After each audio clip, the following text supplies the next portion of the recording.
شهر رمضان الذي أنزل فيه القرآن هدى للناس وبينات من الهدى والفرقان فمن شهد منكم الشهر فليصمه ومن كان مريضا أو على سفر فعدة من أيام أخر يريد الله بكم اليسر ولا يريد بكم العسر ولتكملوا العدة ولتكبروا الله على ما هداكم ولعلكم تشكرون. يا كتاب الكريم أعوذ بالله من الشيطان الرجيم. بسم الله الرحمن الرحيم. اللهم صل على سيدنا ومولانا محمد النبي الأمي وعلى آله وصحبه وخير خديمه وسلم.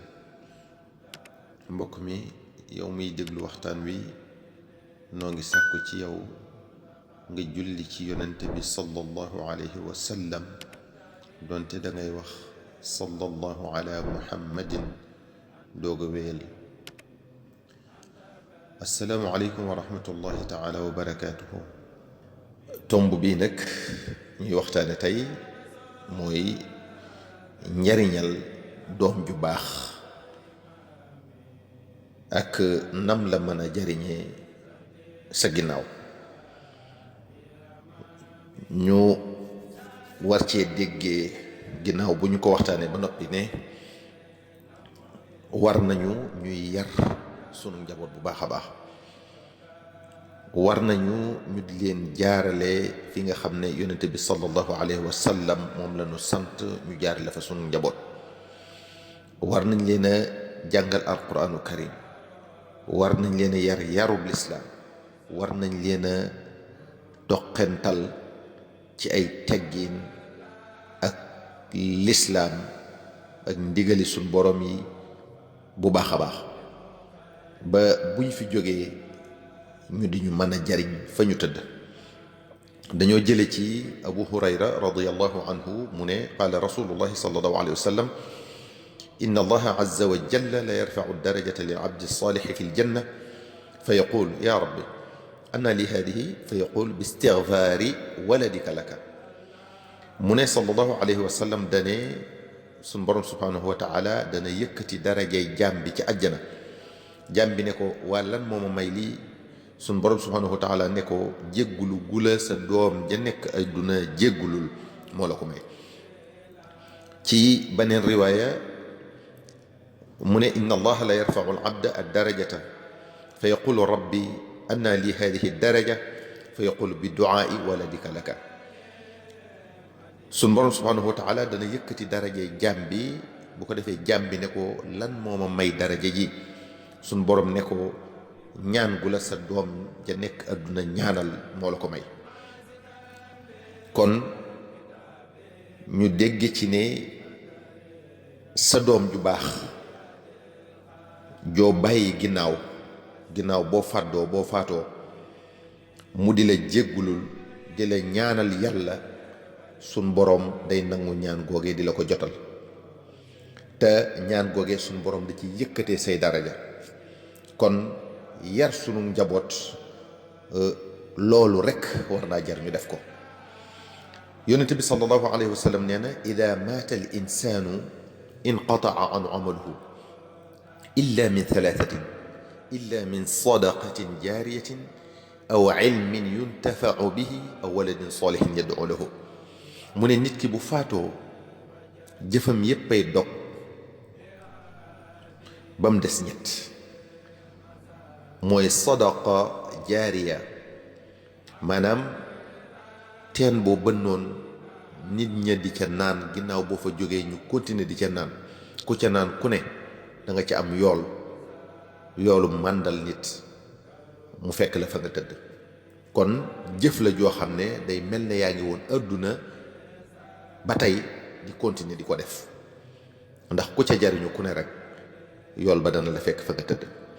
wala ñaareel ba xam-xam boo xam ne nit ñi danañ ca jariñu, nit ñaa ngi cay jariñu diir ba nga nekkee fa nga tëdd tamit nit ñi ngi continuer di jariñu ci sa xam-xam boobee.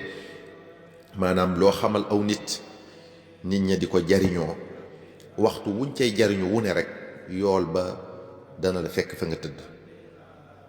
wala ñetteel ba doom ju baax joo xam ne danga ko bàyyi sa ginnaaw waxtu wu nekk mu di la fàttaliku di la ñaanal ñaan googee dana la fekk fa nga tëdd waxtu wu nekk te suñ borom da koy nangu. kon yooyu boo ko defee wàcc ko sa ginnaaw àdduna dana mel ne yaa ngi àdduna ba tey di jëf-jëf ju baax, ndax dañoo wax ne ña faatu buñ ne leen woon pëkk-pëkk ne leen lu ngeen gën a soxla fi ngeen nekk, ñu ne dellu àdduna donte seen saala ngir mën faa jëf lu baax luñ dolli ko. kon ñett yi boo ko defee ci àdduna bàyyi ko sa ginnaaw, yow dana mel ne buñ leen doon yee naan leen pëkk-pëkk lu ngeen gën a soxla, yow dana mel ne soxla woo loola, ndax ñoom ñi ngi fii di la jariñ fa nga tëdd ba tey, mel ne yaa ngi fi di ko jëf ba tey. Al-Qurtubi ne ñett yooyu jëf lañ yoo xam ne duñ dog mukk, ni ko sallallahu alayhi wa sallam leerale ne man sanna fi l-islaami sunnatan xasanatan kaana lahu ajruha wa ajru man amila biha ila yawm al-qiyamati. mu ne képp koo xam ne jullit boo xam ne def na dara lu baax lu rafet ci àdduna, képp koo xam ne jariñu na ca wala mu jaar ca tànki loola di ko roy, da nga am yoolub yow jëf ju rafet jooje nga jëf, am yoolub tamit képp ku jëfe jëf jooje ba keroog yawmal qiyaam. même boo faatoo tamit képp ku jaar ca tànk yooyee nga wane woon, yool ba suñ borom dana la ko bindal, te du tee tamit nga am yoolub yow jëf ga nga ko jëfoon. kon ñu dégg ci ne jëf la joo xam ne du dog mukk, dana mel ne yow yaa ngi àdduna ba tey di ko def donte da ngaa faatu.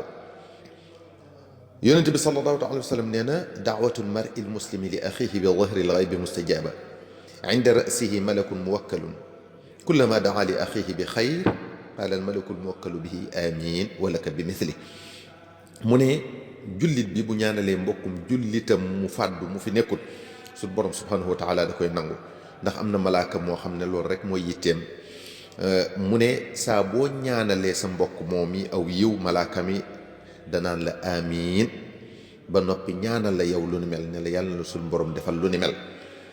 kon ñu dégg ci ne segam sa mbokkum jullit ngay ñaanal suñu borom di ko nangu, kon dana fi raw boo ñaanalee say ñaari waajur wala kenn ci ñoom ku fi bàyyi ko. ñu ne ijaaba ba, nangu ga, suñ borom de ca la koy gën a defee, ca la yool ba di gën a rëye, ca la leen suñ borom tamit di gën a yëkkatile seeni daraja.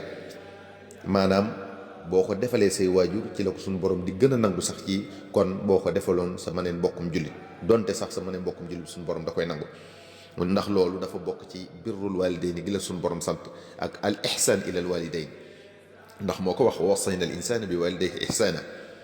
te jëf joo leen jëfal wala lépp loo leen ñaanal wala sarax boo leen defal ginnaaw buñ fàddoo, suñ borom yow it dana la ca fay ca loolee nga leen jëfal, ndax hal jazaa'ul ihsaan illa al ihsaan. yow mbokk mi déglu waxtaan wi, ñoo ngi ñaan te di ko sàkku ci yow nga julli ci ngën gi mu def sallallahu alayhi wa sallam, doonte da ngay wax sallallahu ala muhammadin, allahumma salli ala sayyidina wa muhammadin annabi al ummi wa ala alihi wa sahbihi wa xayri xadimihi wa sallim. wassalaamu alaykum wa rahmatullahi taala wa barakatuh. شهر رمضان الذي أنزل فيه القرآن هدى للناس وبينات من الهدى والفرقان فمن شهد منكم الشهر فليصمه ومن كان مريضا أو على سفر فعدة من أيام أخر يريد الله بكم اليسر ولا يريد بكم العسر ولتكملوا العدة ولتكبروا الله على ما هداكم ولعلكم تشكرون.